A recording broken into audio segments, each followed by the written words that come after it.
Well, hello and welcome to another video.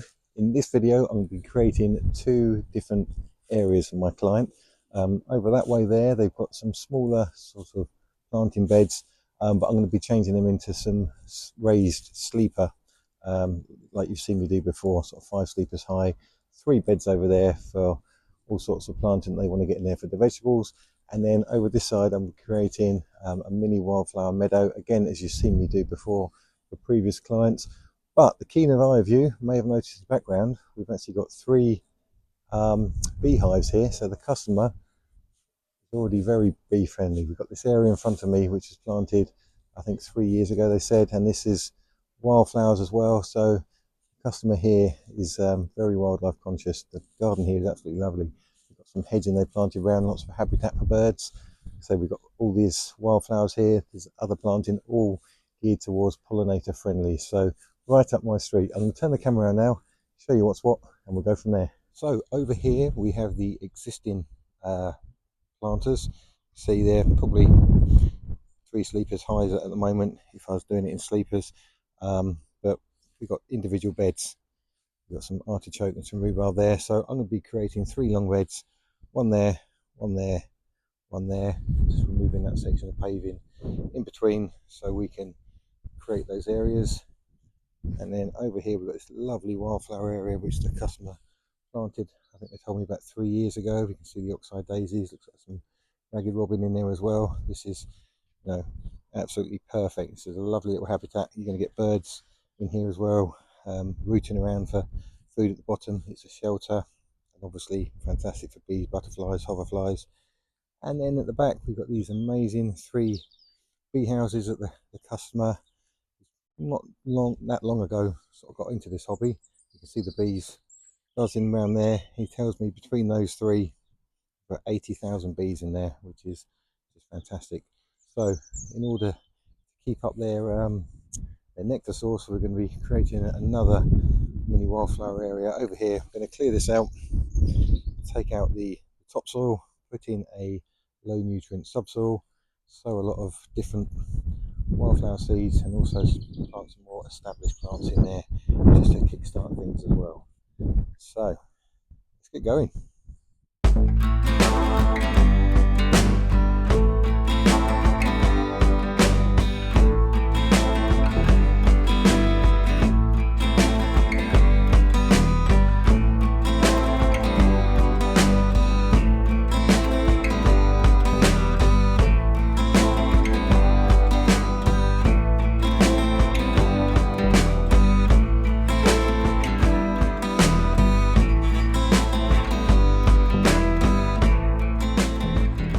Okay, so almost cleared the section now. As you can see, these 2 have been cleared, and I've raked over the soil there, same as those 2.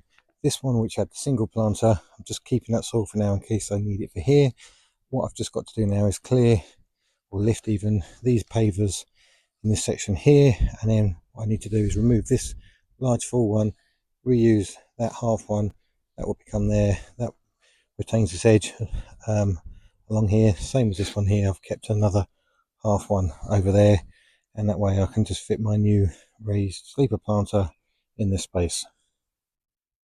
And that's the bed finally clear, raked over, and these slabs here laid down.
Okay, so the first raised sleeper bed is all done. Now, ordinarily, if I was constructing multiple raised beds like here, I'll get the others built and then I'd fill them all with soil together at the end. But because my only access point through to this area is here with my barrow, and then I can go here and load, I don't want to build these first. And I don't want to really dig up these lovely verbenas, one of my favourite pollinator plants. They actually sort of still flower into the end of the year, October, November. I've had them in my garden before. Great for bees and butterflies. Got this lovely purple colour flower on them, also known as the lollipop plant. When you see them flowering, you'll see why. They also act as a bit of a nice screen as well against these planters. So multiple use. So I don't want to disturb them. The customer asked if I could keep them, and absolutely, like I say, these are really well established verbenas, so I'm not going to disturb those at all.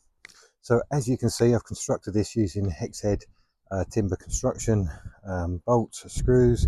I've got a permeable weed-proof barrier down the bottom, and then the plastic membrane around the inside to stop the soil soaking against the inside of the timbers. And you can see I've done that overlap joint over the 4th tier, and then the 5th tier sits on top of that. And once that's all filled with soil, that will be absolutely lovely. So, talking of which, let's get the soil in this one. Okay, so the first raised planter bed is all filled up with soil up to that membrane layer. I'll leave the customer a few buckets of soil because, as well as I've raked this over and compressed it, when it rains and it sort of dries out a bit, that's going to sink down, you know, could sink down as much as ½ inch to 1 inch. So I will leave them some extra soil just so they can keep it up to that membrane level. As you can see, we are nice and level all the way around here. We go. So yeah, all the way around we are sound as a pound. So 2 more to build.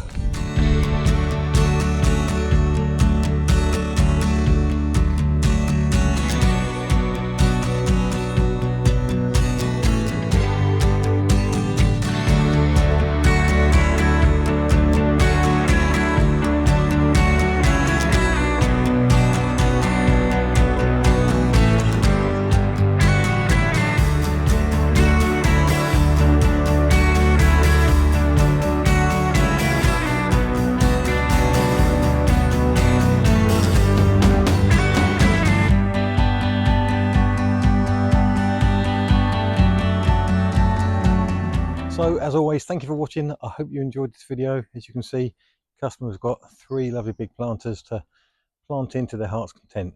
Next part of this video, as I've already hinted at, I'm going to be working on that new wildflower and planting area for all those 80,000 bees.